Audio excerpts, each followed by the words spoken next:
Olá, meus amores, muito bom dia! Estamos aqui com a nossa aulinha de português. É isso aí. Hoje nós vamos fazer uma pequena revisão. Revisão do conteúdo trabalhado, nossas atividades avaliativas já se aproximam e a tia trouxe aqui o conteúdo, né? Vou explicar sobre cada assunto cobrado na prova, certo? Na nossa atividade avaliativa de produção textual, sempre a tia traz um texto, né? Vai escolher um desses gêneros textuais aqui presentes, que a tia colocou no roteiro, vai trazer esse texto e vou realizar interpretações, questões interpretativas. E também questões relacionadas às características daquele gênero textual apresentado, né? Então, os gêneros que eu vou trabalhar ou será relato de viagem ou poema narrativo. Relato de viagem nós vimos, né, nesse módulo, sim, a primeira leitura, né, lá do capítulo 4, onde faça suas malas, né? Nossa primeira leitura tem um relato de viagem, que é uma visita que uma pessoa fez a Manaus, né? As comunidades ribeirinhas, e ele relata essa experiência, né? Bom, um relato de viagem é um texto que tem como objetivo compartilhar as experiências vividas em uma viagem. Então, é simples, é um texto onde vai contar experiências vividas em uma determinada viagem. O gênero textual relato de viagem que nós estudamos, né, conta a experiência de uma pessoa em que visitou Manaus e fez questão de visitar as comunidades ribeirinhas, né? E ele descreve um fenômeno que ele pôde, né, sentir, que é os dois rios que correm lado a lado sem que as águas se misturem, né? O Rio Negro e o Rio Solimões. Bem interessante. Poema, nós já trabalhamos, está com pouquíssimo tempo, até então trabalhamos um poema narrativo, né? Tem diferença entre poema e poema narrativo? Sim, um pouco. Poema, né? Quando eu digo assim, vou produzir um poema, aí eu vou me preocupar que tipo de poema. Ah, não, eu quero um poema narrativo, não, eu vou apenas fazer um poema. Então eu vou utilizar palavras, né? Uma forma de se expressar através das palavras, de uma forma bonita, né? Para me referir a determinado tema. No caso, nós estudamos um poema que foi da Vânia Amarante, né? Gente Grande, onde ela trazia o quê? Onde ela trouxe lembranças de infância, né? E no poema dela, vocês conseguiram perceber que ela não se preocupou em relação ao tamanho dos versos, né? Primeiro nós temos a nossa estrutura de um poema. Como é a estrutura de um poema, tia? A estrutura de um poema, ele é formado em versos. Cada verso é uma linha do poema. Esses versos, eles são iniciados uma abaixo da outra, tudo no mesmo espaçamento, certo? Um conjunto de versos, digamos 5, 6, 10, aí depende de você, é uma estrofe. Quando nós trabalhamos o poema da Vânia Amarante, lá nós percebemos, né, além das características bem presentes do poema, como a estrutura, né, onde ela traz lembranças da infância, só que ela pega e joga essas palavras, né? Ela nos transmite de uma forma bonita, né? Ela faz uso de palavras para tornar aquele texto um texto bonito.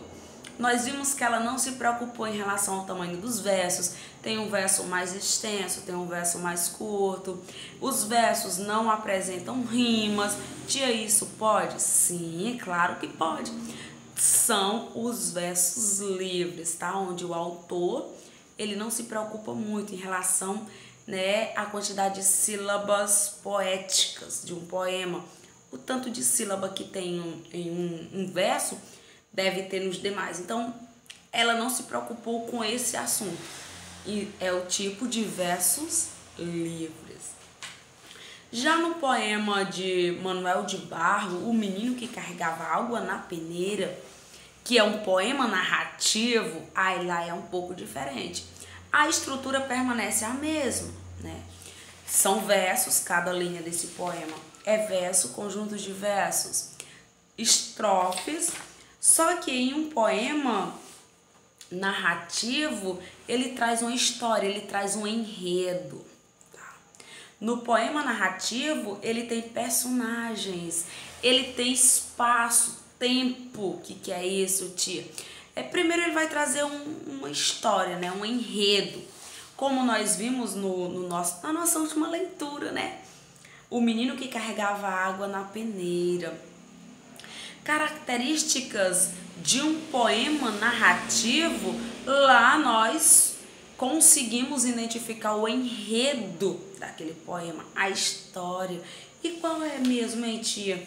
O enredo daquele poema, qual é a história, né? O enredo é a história de um menino cismado, esquisito, que gostava de vazios e de despropósitos e começou a escrever. Então descobriu que por meio das escritas, né, por meio das palavras, ele poderia transformar coisas impossíveis em possíveis. Como assim, tia? Quando ele disse que fez, né, que até podia fazer uma pedra da flor. Na realidade, pode? Não. Mas na escrita, pode? Sim. Então ele tornou algo impossível em possível através da escrita, né? Algo que jamais poderia acontecer, impossível em possível, né? Na escrita. Então ali nós temos um poema narrativo, ele traz esse enredo, né? A história desse menino cismado, esquisito, que gostava mais do vazio, que gostava de despropósitos e que ele, né, começou a escrever e viu que podia fazer peraltagem com as palavras, como diz lá no poema. Ele viu que através da escrita ele podia ir longe.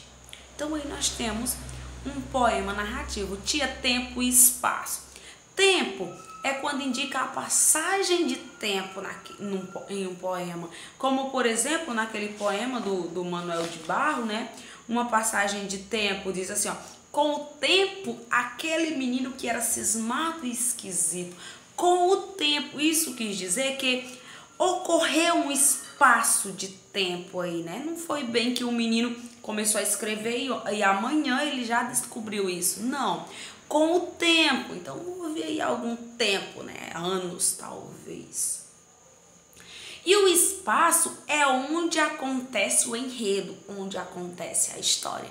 Em algumas narrativas, né, não é possível identificar o espaço, certo? Então são esses os 3 gêneros que a tia irá cobrar. Um dos 3, claro, né? Não os 3. Então vocês dão uma olhadinha, estuda bem, tá tudo no livro de vocês, no Trilhas, tá bom? A tia repetiu novamente aqui no de português, porque produção de português é o nome dos 3 gêneros textuais. Por quê? Porque nós temos uma prova de produção, temos a prova de português. Na de português também tem um texto, vai ser um desses gêneros aí, né? Só para interpretação. Na gramática, nós vamos trabalhar o quê? Linguagem formal, linguagem informal. O que é isso, tia? Linguagem formal é aquela linguagem mais preocupada em utilizar as palavras da norma culta, né? Onde vai fazer uso de palavras corretas, onde vai fazer o uso da impessoalidade, né?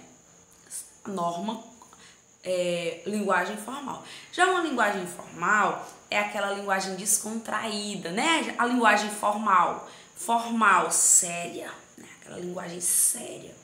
Já a linguagem informal é aquela linguagem descontraída, aquela linguagem em que podemos utilizar gírias, podemos utilizar palavras reduzidas. E quando que eu posso, né, tia, utilizar essa linguagem informal? Ah, eu posso utilizar essa linguagem informal em qualquer lugar, com qualquer pessoa?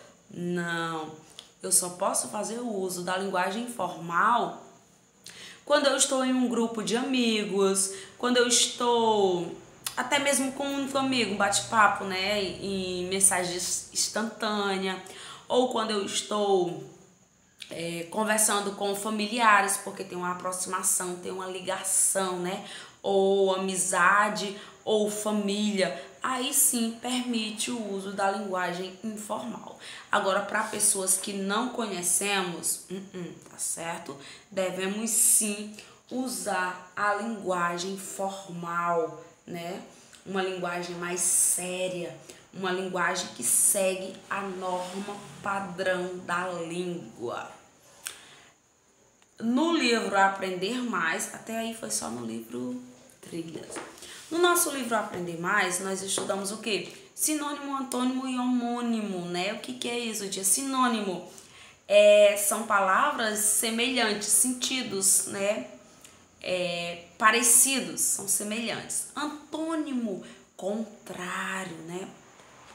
Feio, bonito, alto, baixo, né? Quente, frio, contrário. E já homônimos são palavras que são semelhantes ou na grafia ou na pronúncia, porém significados totalmente diferentes. Como, por exemplo, a palavra concerto, né? Eu tenho duas formas de escrever a palavra concerto. Concerto com S, concerto com C, né? C-O-N-S-E-R, concerto. E C-O-N-C-E-R, concerto. Ok. Porém, quando eu pronuncio concerto, não tem diferença. Essas palavras, elas são iguais na pronúncia. Já na grafia, na escrita, elas são diferentes. Uma utiliza a letra C, outra utiliza a letra S. E no significado, tia? No significado, concerto com S é o ato de consertar algo, de reparar, né? Já com C, estamos nos referindo a um concerto musical. Substantivo, nós trabalhamos bastante os substantivos, nós vimos os tipos de substantivos, né? O substantivo o substantivo próprio, é aquele que indica um ser entre outros da mesma espécie, né? Digamos, eu tenho menino. Menino é um substantivo comum, porque dá nome a todos os seres da mesma espécie. Quando eu encontrar um, é menino. Quando eu encontrar outro, é menino. Mas quando eu dei nome àquele menino, aí sim, eu vou indicar um ser entre os outros da mesma espécie. Se eu chamei aquele menino de João, então João é um substantivo próprio. Substantivo próprio, nome de pessoas, nome de lugares. Substantivo comum,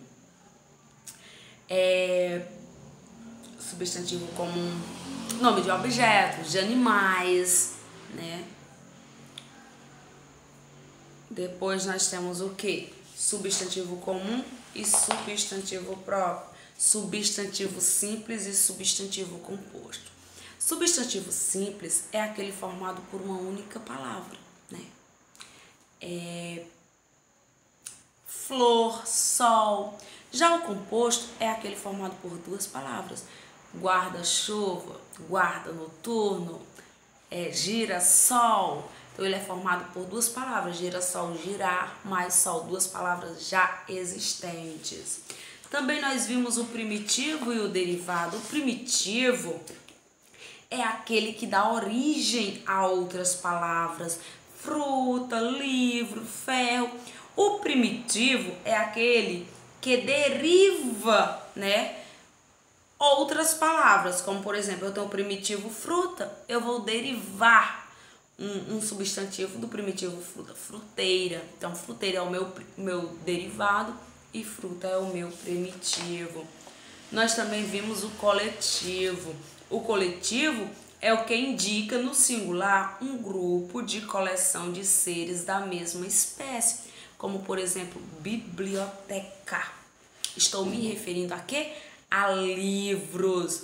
Outro, tia, arquipélago. Estou me referindo a quê? A ilhas. Nós vimos o gênero do substantivo. Nós temos o gênero masculino e o gênero feminino, né? Homem, mulher, mãe, pai, madrinha, padrinho. Esses substantivos, eles têm uma forma para o masculino e uma para o feminino, bem diferente, certo? Porém, nós temos, né, os outros substantivos em que tem a mesma forma para o masculino e a mesma forma para o feminino. E aí, como é que eu vou conseguir identificar? Então, eu tenho os substantivos que tem a mesma forma para o masculino e para o feminino. Eu tenho os comuns de dois gêneros, sobrecomum e os epícenos. Os comuns de dois gêneros são aqueles que o substantivo é o mesmo, tanto para o masculino quanto para o feminino. Porém, o artigo é diferente, né? Eu tenho o dentista, a dentista. Dentista permaneceu, mas já o artigo não, foi mudado de o para a. São os comuns de dois gêneros.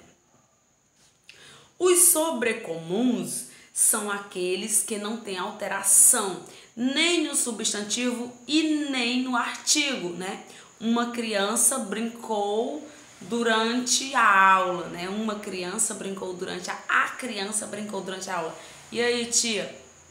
Tanto faz para o gênero masculino quanto para o gênero feminino. A criança, uma criança, ele não vai modificar nem o substantivo criança, nem o artigo que antecede uma para os dois, ok? Ou a para os dois. E nós temos os epicenos. Os epicenos designa certos animais e possui uma só forma para indicar os dois gêneros, né? Como por exemplo aí temos o jacaré. O jacaré atacou o turista, né? O jacaré atacou o turista. E aí, tia, como é que eu vou saber qual é o gênero desse animal? Não se modifica, tanto para o masculino quanto para o feminino, é o jacaré. Porém, quando eu quero expressar o gênero daquele animal, eu escrevo a palavra fêmea e macho. O jacaré fêmea atacou o turista. O jacaré macho atacou o turista. Então, eu vou utilizar apenas a palavra fêmea e macho após o substantivo. Nós estudamos também o número do substantivo. O número do substantivo está relacionado a quê? Ao singular e ao plural, né? Se eu tenho apenas uma caneta, canetas, singular. Se eu tenho várias canetas, as canetas, né? A caneta, as canetas. Temos no nosso livro as regrinhas, as terminações. Quando um substantivo termina com a letra, com vogal, o que é que eu devo fazer para passar aquela palavra para o plural? Apenas acrescenta-se S. Então, vocês vão estudar também lá no livrinho de vocês do Aprender Mais. E, por último, nós vimos o que, tia? O grau do substantivo. Nós temos o grau normal, né? Cavalo, normal. Temos o grau diminutivo, cavalinho. E temos o grau aumentativo, cavalão. Certo? Muito bem. A tia vai deixar aí algumas questõezinhas para vocês ir praticando mais, tá certo? Tchau, meus amores. Até a nossa próxima aula.